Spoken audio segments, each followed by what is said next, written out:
কেন তুমি ছোটখাটো বিষয়গুলোকে গুরুত্ব দাও না? আমার একটা ছোট বিষয়, একটা অ্যানিভার্সারি তোমার কাছে কেন গুরুত্বপূর্ণ হতে পারে না? আমাকে ওকে শোল্ডার দিতে হচ্ছে। আমি তো একটা পার্টনার চেয়েছি, আমি তো কোনো চাইল্ড চাইনি, আমি তো কোনো বাচ্চা বা আমি কোনো রিহ্যাবিলিটেশন সেন্টার না। একজন এডিএইচডি মানুষের কমনলি নিজের এংজাইটি থাকে, ডিপ্রেশন থাকে, স্লিপ ডিস্টারবেন্স কমন প্যাটার্ন থাকে, তাদের কিছু সেন্সরি প্রবলেম থাকে, তাদের ফুড হ্যাবিটে কিছু প্রবলেম থাকে, তাদের লাইফস্টাইল, হেলদি লাইফস্টাইলে আসা নিয়ে তাদের স্ট্রাগল থাকে। একজন adult attention deficit hyperactivity ডিসঅর্ডারে আক্রান্ত ব্যক্তি রিলেশনশিপ কিভাবে মেনটেন করেন বা ওনার রিলেশনশিপের স্ট্রাগলগুলো কেমন হতে পারে? একজন মানুষের যখন attention deficit hyperactivity disorder থাকে, দেখেন অ্যাটেনশন ডেফিসিট তার মানে কি এই মানুষটার অ্যাটেনশনটা বা আমরা যদি বলি কনসেন্ট্রেশন বা ফোকাস মেনটেন করতে কষ্ট হচ্ছে। রিলেশনশিপের একটা কোর কথাই কিন্তু থাকে, ও কতটুকু আমার কথা শোনে, ও কতটুকু আমার সাথে কানেক্ট করে, ও কতটুকু আমার অনুভূতিগুলোকে বোঝার চেষ্টা করে। আপনার যখন কনসেন্ট্রেশন রাখতে কষ্ট হয়, ফোকাস করতে কষ্ট হয়, আপনার কিন্তু অনবরত বিভিন্ন কিউয়ে আপনি ডিস্ট্র্যাক্ট হয়ে যাচ্ছেন। আপনার নন এডিএইচডি পার্টনার যখন আপনার সাথে কথা বলার চেষ্টা করছে, আপনি যেটা করছেন আপনি ডিস্ট্র্যাক্ট হয়ে যাচ্ছেন। আপনি হয়তো সোশ্যাল মিডিয়া স্ক্রল করে যাচ্ছেন বা আপনি হয়তো ওনার কথা শুনতে শুনতে হাতের আরেকটা কাজ শুরু করে দিচ্ছেন এবং সে জাস্ট আনসিন আনহার্ড ফিল করবে এবং সে অলওয়েজ ভাববে যে তুমি কখনো আমার কথা শুনতে চাও না, তোমার কাছে আমি হচ্ছে সবচেয়ে লিস্ট প্রায়োরিটি পাওয়া একটা মানুষ এবং আমি আমার অস্তিত্ব নিয়ে একটা সংকটে পড়ে যাই যখন তোমার সাথে আসি। তুমি আমাকে ভালোবাসি বলো, কিন্তু কখনো তুমি আমার পুরো কথা শুনো না। এবং এটার সাথে আমরা যদি আরেকটা কানেক্ট করে দিই ক্যারেক্টারের, ফরগেটফুলনেস। অনেক সময় এই যে হারিয়ে যাচ্ছে, অর্ধেক কথা তো উনি শুনে নাই। এক হচ্ছে গিয়ে অ্যাটেনশনের কারণেই অর্ধেক কথা না শোনার জন্য পরবর্তীতে হঠাৎ করে যদি বলে তোমাকে না ওটা করতে বলেছিলাম, উনি আসলে এটা তখন কানেক্ট করার চেষ্টা করে, ওকে এটা আসলে বলেছিল, আমি কেন শুনি নাই। প্রথমত দেখেন এটা কিন্তু সে ভোলে নাই, এটা সে শোনেই নাই। দ্বিতীয়ত অনেক সময় সে শোনে কিন্তু কন্টিনিউয়াস তো কিউ আসতে থাকে, এটা করছি ওটা করছি, ঘুরে ঘুরে চলে যাচ্ছে এবং একটা কিউ থেকে আরেকটা কিউ যখন চলে যায় ভুলে গেল, মনে ছিল না। বাট সে প্রাণপণ চেষ্টা করছে এই মানুষটাকে ভালো রাখার জন্য, এই মানুষটার সাথে থাকার জন্য। কিন্তু যখন তার এই ফরগেটফুলনেস বা এই যে অ্যাটেনশন প্রবলেমটা তার লিসেনিং স্কিলটাকে হ্যাম্পার করে ফেলছে, কানেকশনটা মেনটেন করাটাকে হ্যাম্পার করছে, নন এডিএইচডি পার্টনার কিন্তু আস্তে আস্তে ফ্রাস্ট্রেটেড হতে থাকে যে কেন তুমি ছোটোখাটো বিষয়গুলোকে গুরুত্ব দাও না? আমার একটা ছোট বিষয়, একটা অ্যানিভার্সারি তোমার কাছে কেন গুরুত্বপূর্ণ হতে পারে না? তুমি এই কাজগুলো তো খুব সুন্দর করে করছো, ঘন্টার পর ঘন্টা তুমি গেম খেলতে পারছো, ঘন্টার পর ঘন্টা তুমি সোশ্যাল মিডিয়াতে টাইম স্পেন্ড করতে পারছো, তোমার পছন্দের কাজ করতে পারছো, আমি কোথায়? তোমার লাইফে কমন কোয়েশ্চেনগুলো আসতে থাকে। এবং একে তো একজন attention deficit hyperactivity disorder adult person already ওনার সেলফ এস্টিম নিয়ে অনেক সাফার করছেন, ওনার অসম্ভব রকমভাবে এংজাইটি বা ডিপ্রেশন থাকে। কারণ আমরা বলেছি অলরেডি যে যাদের এডিএইচডি আছে তাদের ডিপ্রেশন বা এংজাইটি এই ডিসঅর্ডারগুলো হওয়ার সম্ভাবনা থাকে। ওনাদের সেলফ এস্টিমও কম থাকে, রিজেকশন সেন্সিটিভ থাকে এবং ইমোশনগুলো ওনাদের অনেক বেশি লাউডার থাকে। সো এখান থেকে আমরা আরেকটা পয়েন্টে চলে গেলাম, ইনটেন্স ইমোশন বা লাউডার ইমোশন। এবং এই যে লাউডার ইমোশন, এই মানুষগুলোর যেটা হয়, অন্যরা যতটুকু আনন্দটা অনুভব করে তার চেয়েও বেশি অনেক এক্সাইটেড হয়ে যায়। আবার যতটুকু কষ্ট তারা অনুভব করে অন্যদের তুলনায় এটা খুব তীব্র হয়ে ওঠে এবং তীব্র হওয়ার কারণে রিয়াকশনগুলো খুব তীব্র থাকে, রাগটা খুব এক্সপ্লোসিভ হয়ে যায়, তার ওই স্যাডনেসটা এত বেশি ডাউন ফেজে চলে যায় যে সামনে যে মানুষটা থাকে নন এডিএইচডি পার্টনার, তার পক্ষে ওটা ডিল করাটা কাইন্ড অফ একটা রোলার কোস্টার রাইডের মতো হয়ে যায়। মানে এত এক্সট্রিম কেন তোমার সব কিছু, আমি তো তোমার সাথে ভাইব অ্যালং করতে পারি না। এবং এত কুইক শিফট কিভাবে হয়ে যায়, কখন তুমি লো ফেজে চলে যাচ্ছ, কখন তুমি তোমার কাইন্ড অফ হাই ফেজে চলে আসছো বা গুড ফেজে চলে আসছো, আমি কেন এটা পারি না? এবং এডিএইচডি পার্সনদের এটা কিন্তু একটা কমন প্যাটার্ন থাকে যে এই যে ওনাদের ইন্টেন্স ইমোশনের জন্য ওনাদের কিছু ট্রিগার পয়েন্ট থাকে, অল অর নান থিঙ্কিংয়ের মতো, যে হয় এটা এরকমই হবে, না হলে এটা হবে না।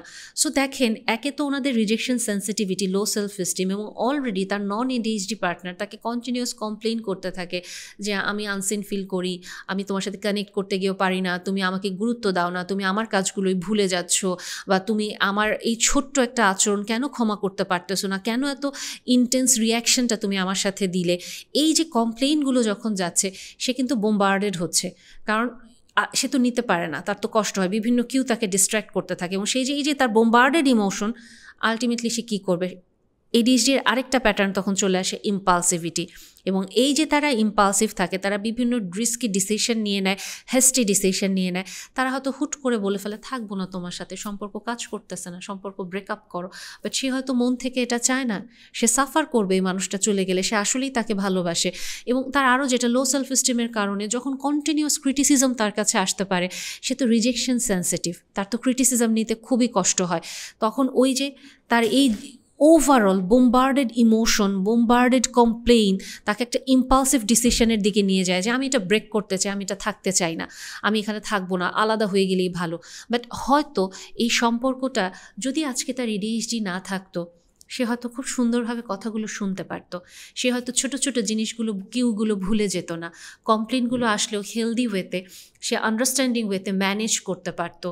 অথবা তার ইম্পালসিভ যে হেস্টি ডিসিশন, যেটা তার পার্টনারকে ফিল করায় যে কথায় কথায় ব্রেকআপের কথা বলে, কথায় কথায় বলে চলে যেতে, আমার কি কোনো মূল্য নেই, এই কথাগুলো হয়তো সে তখন বলতো না। তখন সে হয়তো ওই যে এটা না থাকলে হয়তো এগুলো হতো।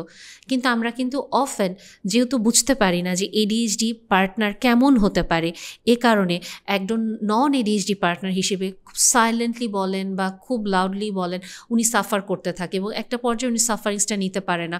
এবং যখন অনেকবার একজন এডিএইচডি পার্টনার বলে যে থাকবো না সম্পর্কে, উনিও বলে যে ওকে ফাইন, লেটস কুইট, এটা আর কন্টিনিউ করবো না, কারণ তুমি যদি এভাবে ফিল করো আমাকে, তুমি যদি আমার সাথে এইভাবে আচরণ করো, আমার পক্ষে নেওয়া কষ্টকর। এবং একজন নন এডিএইচডি পার্টনারের আরেকটা যেটা কোর কমপ্লেইন থাকে, কাইন্ড অফ আমার তো ওর সাথে একটা প্যারেন্ট চাইল্ড রিলেশনশিপ ডায়নামিক্সে, কারণ ও দেখা যাচ্ছে খুবই ভুলে যায়, ও খুবই ইনঅ্যাটেন্টিভ থাকে, ওর নিজের যত্নও নিজে নিতে পারে না, আমাকে ওর যত্ন নিতে হয়। এই যে হেস্টি ডিসিশনগুলো নেয়, এটার যে কনসিকোয়েন্সেস আসে, ওটা আমাকে ডিল করতে হচ্ছে। এবং ওর যখন লো ফেস যাচ্ছে বা ও যখন খুব চরম মাত্রায় রিয়্যাক্ট বা ডিপ্রেসড হয়ে যাচ্ছে, আমাকে ওকে শোল্ডার দিতে হচ্ছে। আমি তো একটা পার্টনার চেয়েছি, আমি তো কোনো চাইল্ড চাইনি, আমি তো কোনো বাচ্চা বা আমি কোনো রিহ্যাবিলিটেশন সেন্টার না। এই প্রত্যেকটা জিনিস কিন্তু একটা অ্যাডাল্ট এডিএইচডি পার্টনার যিনি থাকেন, ওনাকে আস্তে আস্তে ভেঙে দিতে থাকে এবং উনি খুব বাজে রকমভাবে সাফার করতে থাকেন। এবং আরও যে জিনিসটা, যেহেতু আমরা এডিএইচডি পার্সনের রিলেশনশিপ নিয়ে কথা বলছি, এখান থেকে আরেকটা পয়েন্ট চলে আসে যে ইন্টিমেট লাইফটা তাহলে কেমন হয় একজন এডিএইচডি পার্টনারের ক্ষেত্রে। অনেক ক্ষেত্রে একজন অ্যাডাল্ট এডিএইচডি পার্টনার বা একটা টিনেজার এডিএইচডি যে কিনা লাভ রিলেশনে আছে, তারা বিভিন্ন রকম রিস্কি ইন্টিমেট রিলেশনশিপে চলে যায় এবং এখান থেকে মেয়েরা অনেক ক্ষেত্রে কনসিভ করে ফেলে এবং বিভিন্ন রকমের এসটিডি বা আমরা যদি বলি যৌন সংক্রামক রোগগুলোতে আক্রান্ত হয়ে ওনারা বিভিন্ন অসুখে সাফার করতে থাকেন। এবং এখান থেকে আমরা যদি আরেকটু সরি যে বিবাহিত জীবনেও তাদের ইন্টিমেট লাইফটা কেমন হয়, তার কিন্তু কিউটা থাকে না, ফোকাসটা থাকে না। এবং যখন একটা মানুষ একটা ইন্টিমেট সম্পর্কে যাবে, তাকে কিন্তু ইমোশনালি কানেক্ট করতে হয় এবং ওই মানুষটার প্রতি তার কমপ্লিট ফোকাসটা আনতে হয়। এখন একটা জিনিস, ওই মানুষটা যার সাথে ইন্টিমেট হবে, সে যদি তার প্রতি ফোকাসই ধরে রাখতে না পারে, তার যদি ফোকাস শিফট হয়ে যায় বা অথবা সে যদি তার সাথে ইমোশনাল কানেকশনটা তৈরি করতে তার কষ্ট হতে থাকে, যদিও সে মানুষটাকে ভালোবাসে, যদিও সে মানুষটার সাথে প্রাণপণে থাকতে চায়, স্টিল সেই স্ট্রাগলগুলো ফেস করছে এবং তখন কিন্তু তার ইন্টিমেট হতে অনেক ক্ষেত্রেই প্রবলেম হতে পারে।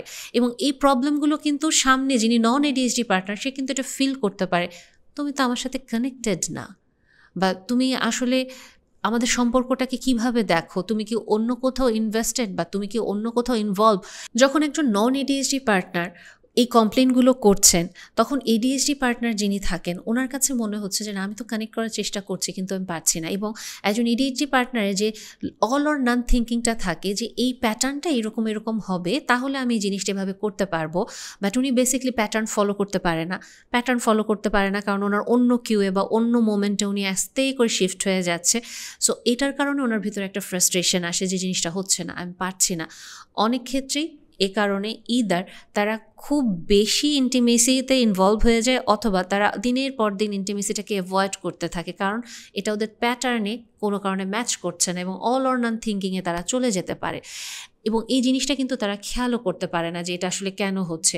আরেকটা ব্যাপার দেখেন, যখন একজন মানুষের লো সেলফ এস্টিম আছে এবং পার্টনার হিসেবে আমরা অনবরত তাদেরকে এই কমপ্লেন করি যে তুমি খুব ইনকনসিস্টেন্ট, তুমি খুব ফোকাসড না, তুমি আমাকে এইটা করো ওইটা করো, এই কমপ্লেনগুলোর পাশাপাশি ওই মানুষটার কিন্তু আরও কিছু সাফারিংস থাকে।